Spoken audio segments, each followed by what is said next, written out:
Hi, and welcome back to Grace in the In Between. My name is Lindsay, and I'm really glad you're here. I don't know where you are right now as you join in on this conversation. Maybe you're in your kitchen cooking up a storm. Maybe you're in the car talking to yourself like I do, only sometimes. Or maybe you're just trying to get through your day without overthinking everything. But wherever you are, I would love to sit with you for just a moment. This week has felt strange. In fact, the past few weeks, if I'm being honest, have felt quite surreal. But this week particularly felt quiet, but loud at the same time. Life and people are trying to carry on as normal as best as they can. But underneath it, there's this constant awareness that things are pretty upside down. Being here in Dubai, with everything happening around us, there's been this question that just keeps coming up. Not always spoken out loud, but you feel it. Do you stay or do you walk away? You hear it in conversations. You see it in people quietly making decisions. It's all over social media. And then, without even meaning to, you start asking it yourself. Do we stay or do we walk away? And I realized something this week. That question doesn't just refer to an actual place for very long. Because if we're honest, all of us are standing in something. We're standing in a situation that isn't changing, a season that feels like it's dragging its feet, something that would honestly be so much easier to walk away from if we could. And you feel it, that tension. Part of you or all of you is just so tired. A part of you is like, Lord, if there is an exit door, please show me right now. And underneath all of that, there's a quieter question. Not just, do I stay or do I walk away? But why should I stay? Why should I stay in this situation? This situation looks hopeless. It's the same situation year in and year out. Why should I stay when nothing is changing? Nothing is making sense, Lord. Why do I stay when I've prayed so many times that I've actually started repeating myself? Why do I stay, Lord? Why should I stay? Last week, God showed me where my hope was resting. But this week, it feels like He's asking me something deeper. It's like God is saying, okay, now that your hope is in me, will you stay? Will you stay with me? Even here, in this uncertainty, even when this is not what you thought it would look like, even now that everything has just happened so suddenly and unexpectedly, and you had your own plans, will you still stay with me? A few nights ago, I had a dream. And the message was so clear in my dream. Stop looking to man. Stop looking to people. Look to me. And I remember waking up and thinking, we can be praying and we are praying. But at the back of our mind, we're still hoping someone will fix it. We are hoping someone will make a plan. And low key, we're trying to figure it out ourselves, just in case God is taking a bit long. And then something happens. Life doesn't go the way you thought it would. And suddenly, you see it. You see what you were actually leaning on. And that's where it becomes real. Because now, it's not about what you say anymore. No. Now, it's about what you do. Who do you turn to when nothing is changing? Do you stay with God, or do you start slowly pulling away? Not all at once, just little by little. Skipping that Sunday service this month, twice next month.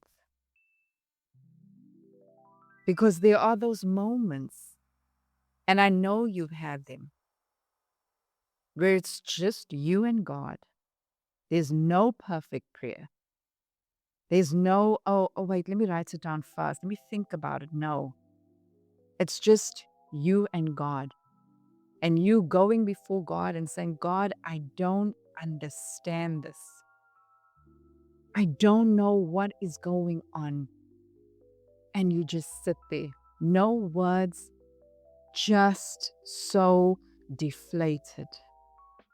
And nothing changes. We talk about breakthroughs. We talk about testimonies. We hear testimonies. But we don't always talk about this part, the middle. I remember someone saying this to me some time back. It's easy to say, trust God. But what do you do when your cupboards are empty? When that bill needs to be paid tomorrow? These are the kinds of questions that don't leave you quickly, because it's not poetic. It's not a line from a movie. This is real life. This is real situations. And I was speaking to a friend this week, and we were in the throes of just catching up and talking about everything and nothing. And then the conversation shifted. And I found myself saying, oh my gosh, listen to us talking about all of this. There's actually a war going on right now. And she looked at me and she said, yeah, there is. But what I'm going through right now feels like my own war. And I paused because she was right. What you're carrying, that's real. And it's happening right now. And it's your situation. And then this question meets you again. Why should I stay? Why should I stay when everything is falling apart? And I think this is what I'm learning. Not perfectly, not every day, but slowly. We don't stay because everything makes sense. We don't stay because we have the answers. We stay because of who God is. Because He is still there. Because He has not left you. A few years back, I had the choice of walking away or staying with God. And I made the painful decision in all that to stay with God. I didn't know what that was going to look like. But I knew that if I walked away, I would never make it on my own. So I stayed with God. There's a woman in scripture who suffered for 12 years. 12 years. We know the scripture. 12 years, that's not even time. That's disappointment after disappointment. That's trying everything. That's being tired in your soul. And still, after all those years, she went to Jesus. Not because things had changed, but because she believed he was still worth going to. She stayed. And then there are the Israelites who were standing at the sea. They were trapped. There was no way forward. There was no way back. And let's be honest. If we were there, we would have been like, okay, Lord, now would be a great time for a plan. Like, are you sending a boat? Are they, chariots coming? What's happening?